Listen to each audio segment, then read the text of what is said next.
بسم الله. السلام عليكم ورحمة الله تعالى وبركاته. أحبائي في الله، كيف دايرين؟ لاباس عليكم؟ نتمنى تكونوا بخير وفي أحسن الأحوال. اليوم إن شاء الله جيناكم بواحد الوصفة جديدة اللي هي عبارة عن فخذ ديال الدجاج، الكويز ديال الدجاج. إن شاء الله غادي نرقدوهم معكم، هادو غادي ندخلوهم الفران، غادي نطيبوهم في الفران. كويز ديال الدجاج، الأفخاذ ديال الدجاج في الفرن مع تتبيلة رائعة إن شاء الله. نتمنى تنال الإعجاب ديالكم ونمشيو ديريكتومون مع العطريه ديالنا. غادي نحتاجو بسم الله على بركه الله الملح. انا غادي نستعمل تقريبا واحد المقدار ديال الملح. غادي نحتاجو تقريبا واحد 4 معالق ديال الابزار. غادي نحتاجو 4 معالق ديال التحميره، البابريكا. غنحتاجو لواحد القليل من الخرقوم الاصفر، معلقه صغيره ديال الكمون، معلقه شويه ديال الثومه. حيت غادي نستعمل الثومه الاخرى، انا نستعمل الثومه حبوب وغادي نستعمل الثومه العاديه. تقريبا معلقه صغيره ديال السكنجبير،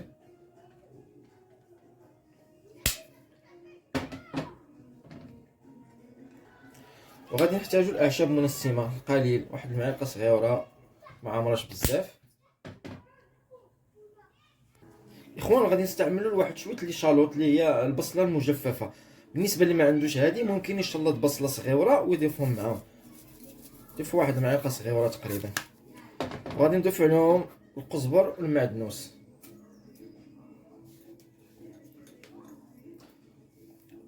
وغنضيفوا الحامض ديالنا، الليمون، واحد تقريبا واحد معلقه كبيره. وغادي نحتاجو واحد المعلقه صغيره ديال المطارد ما عامراش بزاف على هذا الشكل هذا.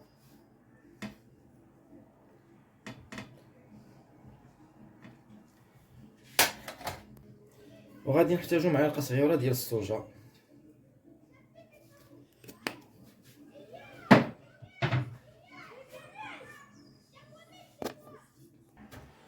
غنحتاجو ايضا ورقات سيدنا موسى. اخوان غادي نحتاجو واحد المعلقه صغيره ديال المصير بالماء ديالو، هذا كيعطي واحد المذاق حامض وزوين. اخوان غادي نضيفو عليهم واحد الرويز ديال الثومه، معلقه تاع الثومه صغيره حيت ديجا درنا حنا الثومه. وغادي نضيفو عليهم في الاخير الزيت.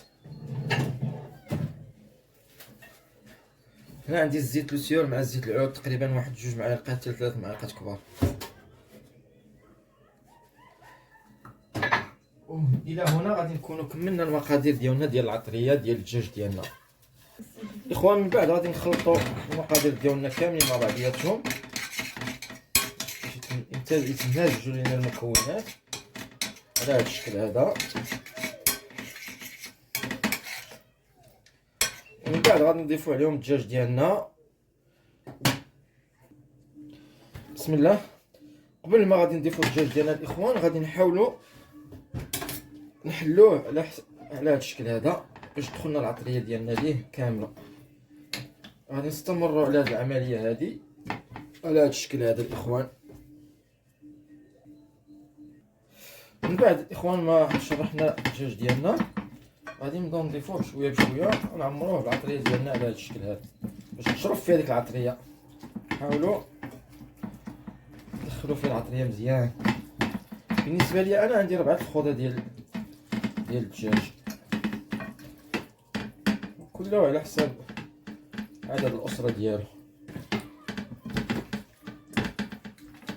نبقاو على هذا الشكل هذا حتى نعطروا الدجاج ديالنا كامل. اخوان هذا هو الشكل النهائي ديال الدجاج ديالنا، كيجي على هذا الشكل هذا. غادي نغطيوه بابي فيلم وغادي نخليوه في الثلاجه واحد النهار، ولا كنتو بغيتو تستعملوه على حساب النهار بالضبط النهار اللي درتوه فيه تخلوه على الاقل واحد الساعه ولا ساعتين.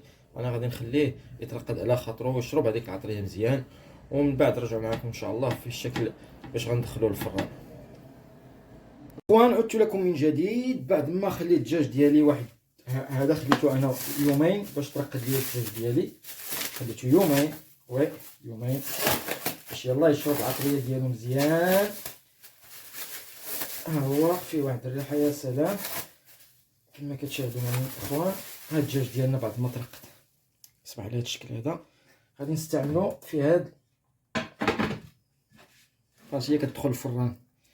غادي نستفو الدجاج ديالنا على هاد الشكل هذا الاخوان.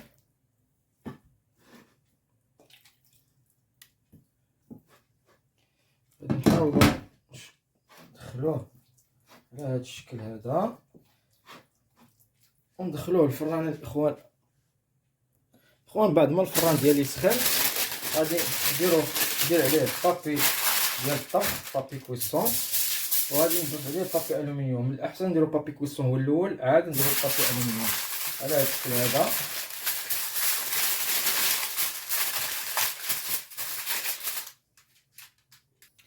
على هاد الشكل الاخوان كما كتشاهدوا معايا، بعد ما غطيتو فيلميت درت ليه البابي كويسون باش يلاه الدجاج ديالنا يطيب مزيان وتدخل عليه الحراره مزيان والبلول ديالو، المرقه تبقى عندنا شويه المرقه.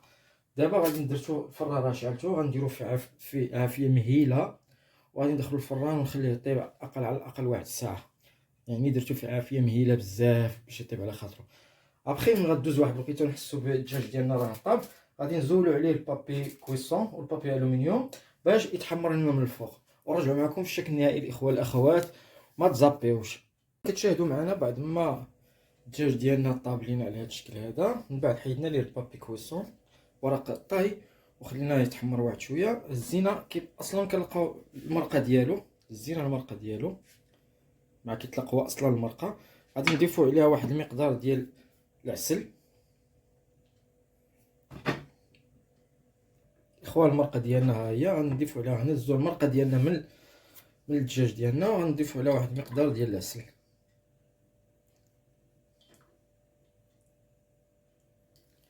غادي نحركوا هذا العسل مع على هذا الشكل هذا.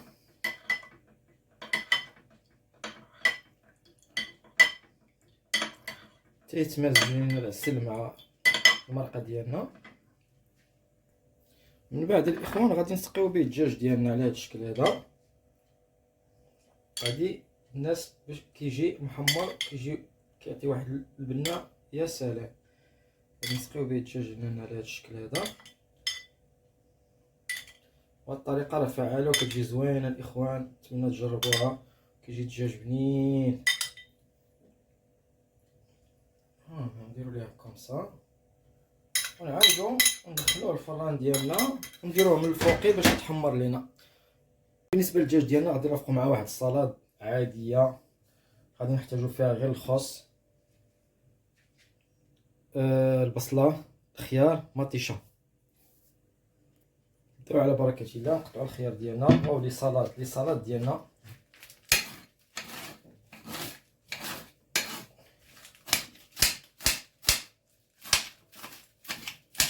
بهذا الشكل اخوان.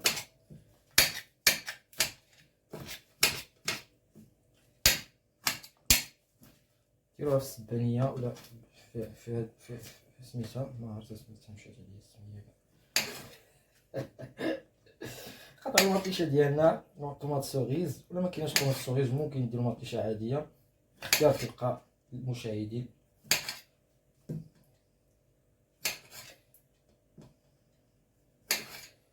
قطعوا البصله ديالنا،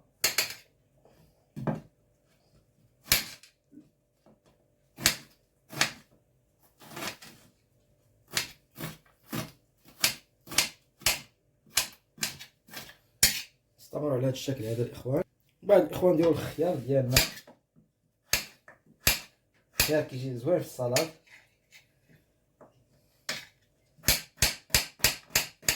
بهذا الشكل هذا الاخوان.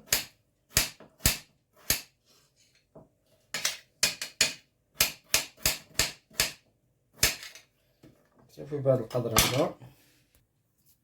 غادي نضيفوا على العطريه ديالنا الاخوان. بالنسبه اللي كيعجبو الهريسه راه يدير الهريسه، اللي ما كتعجبوش الهريسه ما يديرهاش. بالنسبه للهريسه كما قلت لكم انا ديجا عندي فيها الثومه كتجي زوينه. هريسه غادي نضيفو شويه البزار، وي غنضيفو شويه الكمون، غنضيفو شويه الملحه. اخوان بالنسبه للعطريه راه ما غادي ديروا العطريه تبغوا تقدموا السلطه ديالكم عاد ديروا العطريه، ما ديروهاش قبل. غنضيفو شويه العصير الليمون الحامض، الليمون الحامض، هاد شويه. هادي هي السلطه ديالنا الاخوان، ها هي خفيفه وظريفه وبسرعه هائله، كتجي على هاد الشكل هذا. اخوان غادي نضيفو عليها الزيت، الزيت ضروري من الزيت. هنا عندي الزيت مخلطه، زيت العود مع زيت لوسيور، واحد المقدار على هاد الشكل هذا. السلطه ديالنا ها هي جاهزه، وغادي ندير ابار. غندير عندي باربه هنا، غادي نقطعها ابار، ما غاديش نديرها معاهم حيت الباربه الا خلطنا مع السلطه كتولي السلطه عندنا حمراء. هذه كنديرها ابار. غادي نقطعوا الباربه ديالنا على هذا الشكل اخوان. اوبس، ها هي الباربه ديالنا موجوده. غنضيفو عليها البصله ديالنا بعد ما قطعناها مرصوات على هذا الشكل هذا. غادي نضيفو عليها شويه القزبر وشويه المعدنوس. اخوان قلت لكم غنضيفو عليها القزبر والمعدنوس، نضيفو عليها غير المعدنوس. غنضيفو واحد المقدار ديال الملحه،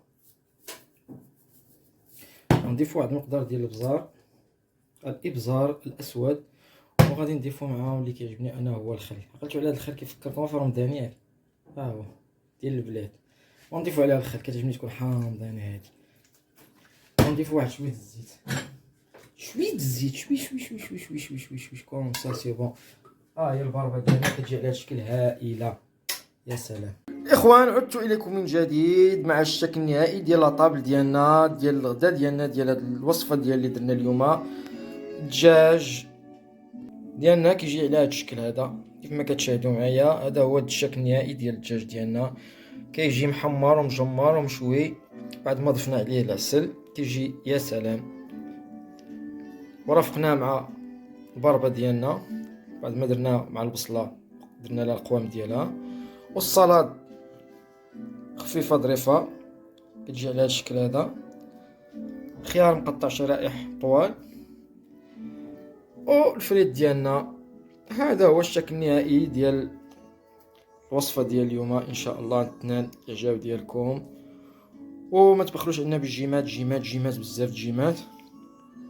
ونتمنى تقولوا للاهل الاحباب ديالكم يتابوناو معنا ان شاء الله باش ندعموا هذه القناه.